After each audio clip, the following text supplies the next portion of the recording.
दोस्तों, आज हम एक बड़ा गंभीर मुद्दा है और वो मुद्दा है पीडब्ल्यूडी के ऑफिस का।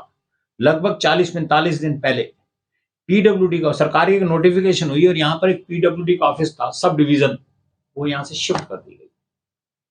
वो जब यहाँ से शिफ्ट कर दी गई तो उसके हालात आप देख ही रहे हो जी, आज सड़कों के हालात क्या हैं। इस बारे में हमारे जो एक सीनियर लॉयर कह सकते हैं, विजय बंसल जी, हाईकोर्ट के सीनियर लॉयर हैं, राजनेता भी रहे, राजनीति से आज तक जुड़े हुए। आप उनके बेटे हैं दीपांशु जी, आप खुद एक लॉयर हैं हाईकोर्ट के। आज अपनी प्रतिक्रिया क्या है कि क्या उससे शहर के लोगों के ऊपर असर पड़ेगा उस सब डिविजनल ऑफिस के यहाँ से जाने से, या नहीं पड़ेगा, या क्या होगा? दीपांशु जी, यहाँ से आपको पता लगा होगा, सरकार की नोटिफिकेशन होगी आपके पास, आज से 40-42-45 दिन पहले यहाँ से एक सब डिविजन ऑफिस था पीडब्ल्यूडी का, यहाँ से वो ऑफिस शिफ्ट कर दिया गया। उसको लेके चले गए ये लोग पंचकुला में। पहले उसको ऑपरेट करता था चंडीगढ़ डिवीजन, अब उसको नेशनल हाईवे के साथ जोड़ के अंबाला डिवीजन के साथ, सुनने में आ रहा है कि ऐसा कुछ जोड़ दिया गया है। आप क्या सोचते हैं इस बारे में, जो हमारे शहर की सड़कों के हालात हैं उस बारे में? क्या ये ऑफिस शिफ्ट होना चाहिए था? सरकार ने क्यों किया? किसका फेलियर है? कैसे वापस आ सकता है? इस सारी बातों पे आज आपसे हम डिस्कशन करेंगे। आपसे मेरा आपसे निवेदन है, आप अपने मन की बात और जन की बात, आम आदमी की बात आप अपने कहें।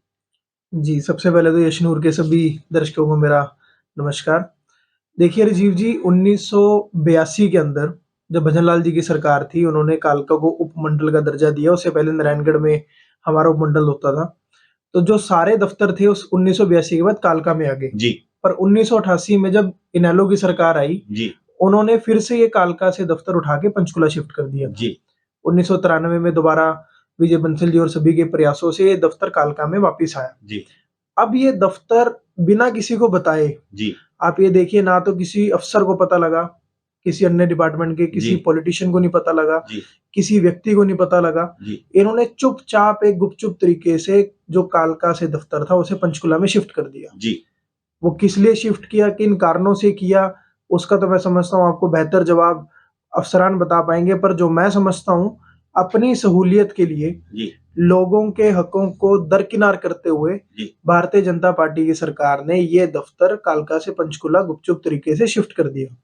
आज पूरे इलाके के अंदर आप कालका से पिंजौर चले जाएं, आप पिंजौर से बद्दी चले जाएं, आप पिंजौर से अंदर पपलोहे वाली रोड से होते हुए, लेही होते हुए, वहां हमारे लास्ट में रड़ू चले जाएं, आप इसके बाद इधर से मल्ला होते हुए पीछे रायतन क्षेत्र में चले जाएं, आप पूरे इलाके की किसी सड़क को उठा लें, चाहे आप रायपुरानी में चले जाएं, मोरनी में चले जाएं, किसी सड़क को उठा लें, पीडब्ल्यूडी की हर सड़क की हालत इतनी खस्ता हो चुकी है कि सड़क पे सड़क कम, गड्ढे ज्यादा हैं। और लोग अब सड़कों पर चलने से पहले 10 बार सोचते हैं कि हम सड़क पे निकले या ना निकले।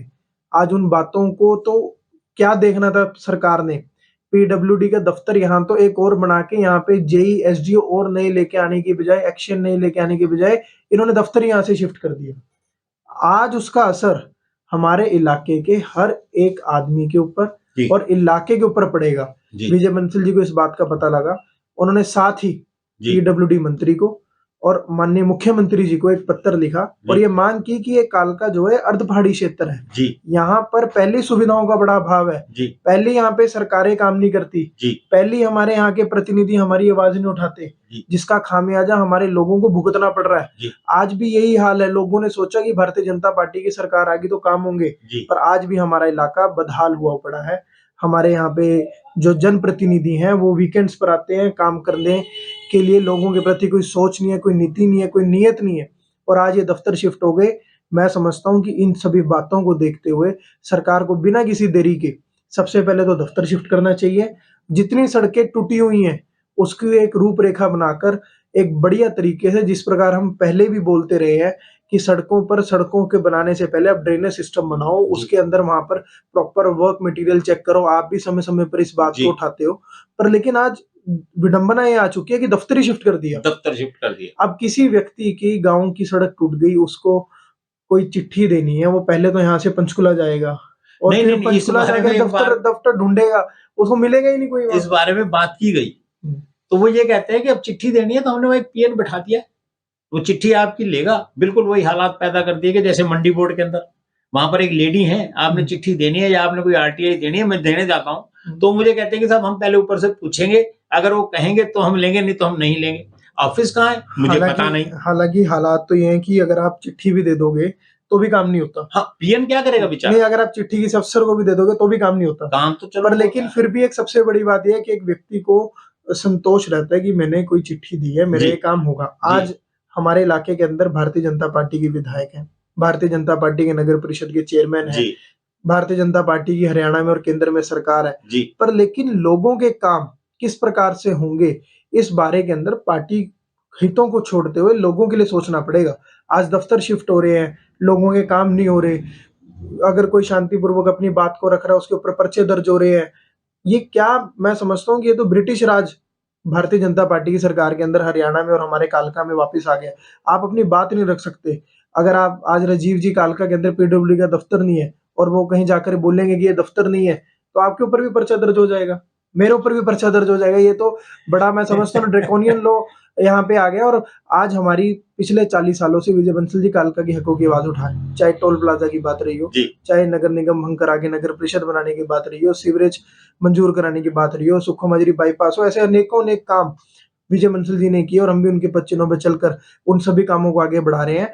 यही हमारी मांग, और आपके माध्यम से, क्योंकि आपको पूरा इलाका देखता है, सरकार देखती है, पूरे सारा तंत्र पंत्र, सारा शासन प्रशासन जी, देखता है। तो आज आपके माध्यम से यही प्रमुख मांग है कि सबसे पहले पीडब्ल्यूडी का दफ्तर जो है वो पंचकुला से कालका में शिफ्ट किया जाए। इसी प्रकार आपको याद होगा बिजली का दफ्तर भी यहाँ से शिफ्ट कर दिया था, जी, वो भी फिर विजय बंसल जी, माननीय रंजीत चौटाला जी उस समय के बिजली मंत्री होते थे, हम उन्हें मिले थे और जी, उन्होंने वापस वो दफ्तर पिंजौर में शिफ्ट कराया। तो ये काफी चीजें ऐसी है, दफ्तर एक ऐसी चीज होती है, सरकारी दफ्तर, जहां व्यक्ति जाके अपनी बात को रख सकता है।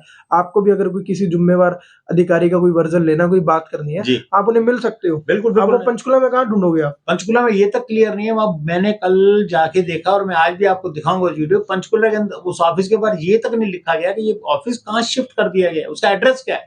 नहीं, सबसे बड़ी विडंबना ये भी है। वो बताएंगे नहीं ना, उन्होंने बिल्कुल गुपचुप तरीके से किया। उन्हें पता है ये इलाका अनाथ है, यहाँ कोई बोलने वाला नहीं है। विधानसभा में, लोकसभा में, अब आप देखिए हमारे एमपी साहब बने, उन्होंने कितनी मजबूती से एचएमटी की बात को रखा। अब ये बातें बड़ी जरूरी आ चुकी हैं कि जहां पे दफ्तर ही शिफ्ट किए जा रहे हैं बिना किसी को बताए। बिना किसी को बताए। पहले नोटिस होता था, बताया जाता कि भाई साहब यहाँ से यहाँ दफ्तर को शिफ्ट कर रहे हैं, हम आपको कोई काम, आप यहाँ से यहाँ आ जाना। यहाँ तक कि अफसरों के नंबर आम आदमी के पास होने चाहिए, जी, वो तक नहीं है। वो तक नहीं है। बिल्कुल। कहाँ जाए हम, कहाँ जाए? कहाँ जाएगा आदमी? आज पूरी सड़कें इतनी खराब है, किसी को अपनी बात रखनी है, किसको क्या मिलेंगे, कैसे मिलेंगे? दोस्तों, ये एक बहुत गंभीर विषय है और मेरा ये निवेदन है सरकार से भी, एमएलए साहिबा से भी। आप बहुत सुलझी हुई नेता हैं और मैं ये उम्मीद रखता हूं आप हमारे आम जन की बात को सुनेंगी, समझेंगी और पीडब्ल्यूडी का ऑफिस दोबारा लेके आ जाएगा, क्योंकि पीडब्ल्यूडी का अपना ऑफिस है। हमारे पास ये ऑप्शन नहीं है कि भाई साहब उनका ऑफिस नहीं है बैठने का। पीडब्ल्यूडी रेस्ट हाउस भी है, एक स्टोर भी है उनका और एक अपना ऑफिस भी है। बल्कि आप हमारे लिए यहाँ पर तो एक रेगुलर जेई, रेगुलर एसडीओ लेके आए, क्योंकि जिस समय जो खालका पिंजौर के एसडीओ हैं वो एक रिटायर्ड व्यक्ति है, उनको दिया गया चार्ज। साहब इतना भी हमारे को पीछे ना छोड़े, हम पहले ही पिछड़े हुए लोग हैं और आपकी तरफ हम निगाह जो हम देख रहे हैं वो बड़ी उम्मीद की निगाह से देख रहे हैं। बाकी तो आप समझदार हैं, स्वयं देखिए, जानिए। धन्यवाद।